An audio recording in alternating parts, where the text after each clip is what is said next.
yaitu limbah nol bahan berbahaya dan beracun disebut juga limbah nol B3 yang merupakan sisa usaha yang tidak menunjukkan karakteristik limbah B3.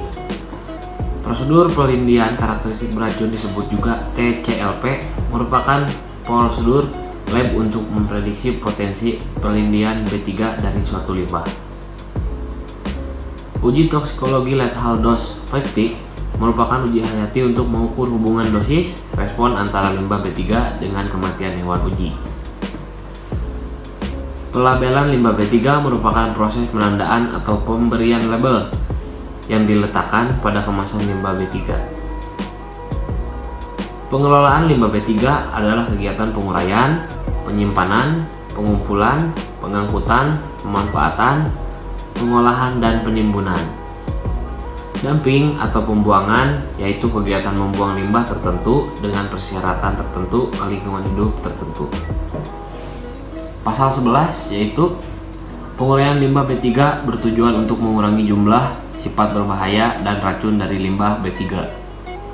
Pengumpulan limbah B3 adalah kegiatan B3 dari penghasil limbah sebelum diserahkan kepada pemanfaat atau pengelola penimbun limbah B3. Penimbun limbah B3 adalah kegiatan menempatkan limbah B3 pada fasilitas penimbun agar tidak membahayakan kepada kesehatan manusia.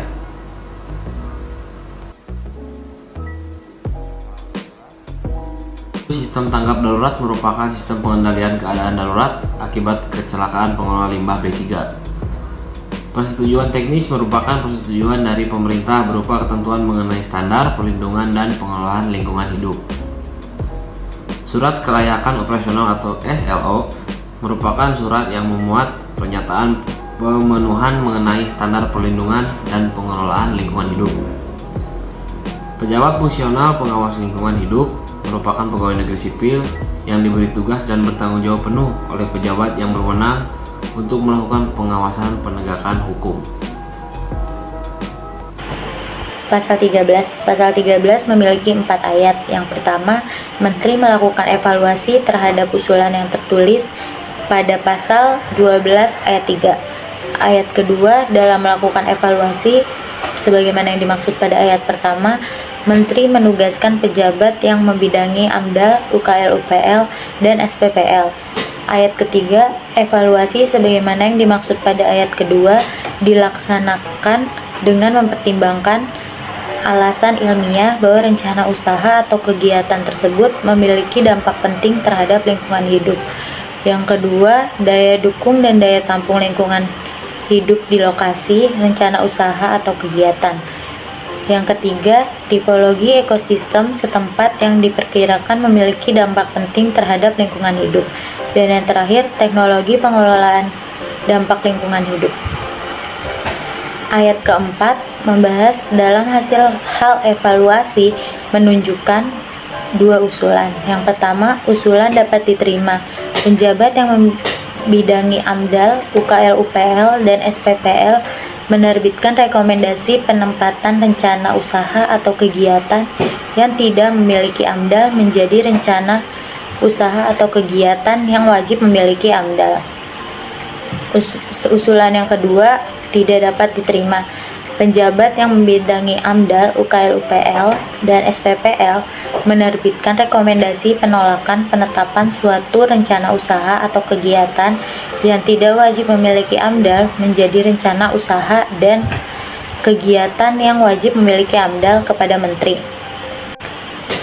Pasal 14 membahas tentang hasil evaluasi sebagaimana yang dimaksud dalam pasal 13 ayat keempat yang menjadi bahan pertimbangan Menteri. Yang pertama, menetapkan keputusan suatu rencana atau usaha kegiatan yang tidak wajib memiliki AMDAL menjadi wajib memiliki AMDAL.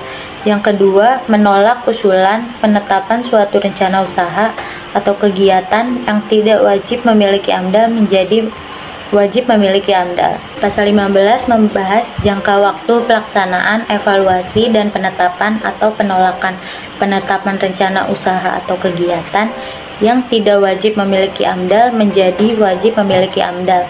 sebagaimana yang dimaksud dalam pasal 13 dan pasal 14 dilakukan paling lama 30 hari kerja sejak permohonan dinyatakan lengkap. Baik, saya akan menjelaskan mengenai pasal 16, 17, dan 18. Pada pasal 16, dapat dijelaskan bahwa suatu rencana usaha atau kegiatan tersebut yang tidak memiliki AMDAL harus diusulkan secara tertulis kepada Menteri oleh Kepala Pemerintah non-kementerian, Bupati, Gubernur, dan masyarakat itu sendiri. Sedangkan pada pasal 17 dijelaskan mengenai pada usulan tertulis, Menteri akan melakukan pengevaluasian dengan menugaskan penjabat yang memindai AMDAL, UKL-UPL, dan SPPPL dengan mempertimbangkan beberapa aspek. Lalu, hasil dari pengevaluasi tersebut, para pejabat yang memindangi AMDAL, UKL-UPL, dan SPPL akan menerbitkan surat rekomendasi baik diterima ataupun ditolak. Pada pasal 18 dijelaskan bahwa hasil evaluasi Menteri yang akan menetapkan atau menolak usulan tersebut. Pasal 19 membahas tentang jangka atau waktu pelaksanaan evaluasi atau penolakan penetapan rencana usaha atau kegiatan wajib AMDAL dilakukan paling lambat 30 hari.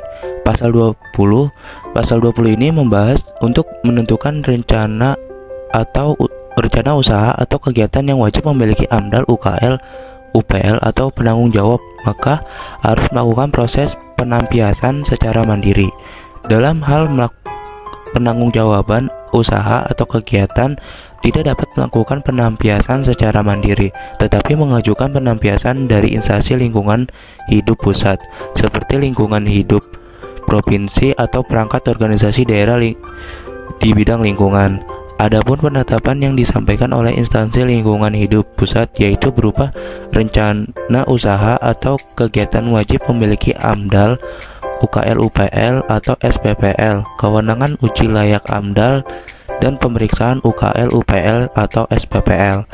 Pasal 21, untuk pasal 21 ini, penyusunan AMDAL atau kelayakan AMDAL yang disusun oleh penanggung jawab usaha atau kegiatan tahan perencanaan atau kegiatan untuk lokasi rencana usaha atau kegiatan wajib sesuai rencana tata ruang. Untuk sesuai lokasi rencana usaha dibuktikan dengan konfirmasi kesesuaian kegiatan bermanfaat ruangan sesuai peraturan undang-undang. Pasal 23 menjelaskan bahwa penanggung jawab usaha dalam penyusunan AMDAL dapat dilakukan sendiri atau menunjuk orang lain. Penyusunan AMDAL wajib dilakukan oleh penyusun yang memiliki sertifikat berkompetensi dan hasilnya disusun oleh pihak lain. Pasal 24 menjelaskan yang pertama, aparatur sipil negara yang bekerja pada instansi lingkungan hidup pusat, organisasi perangkat daerah yang membidangi lingkungan hidup provinsi atau kabupaten kota dilarang menjadi penyusun AMDAL. Yang kedua, dalam hal organisasi perangkat daerah yang membidangi lingkungan hidup provinsi atau kabupaten kota bertindak sebagai penanggung jawab usaha dan atau kegiatan. Aparatur sipil negara sebagaimana dimaksud pada ayat 1 dapat menjadi penyusun AMDAL. Pasal 25 menjelaskan tentang penyediaan data dan informasi untuk penyusunan AMDAL, yaitu hasil penapisan kewenangan penilaian AMDAL, deskripsi rencana usaha atau kegiatan, zona lingkungan hidup, dan hasil pengumuman dan konsultasi publik.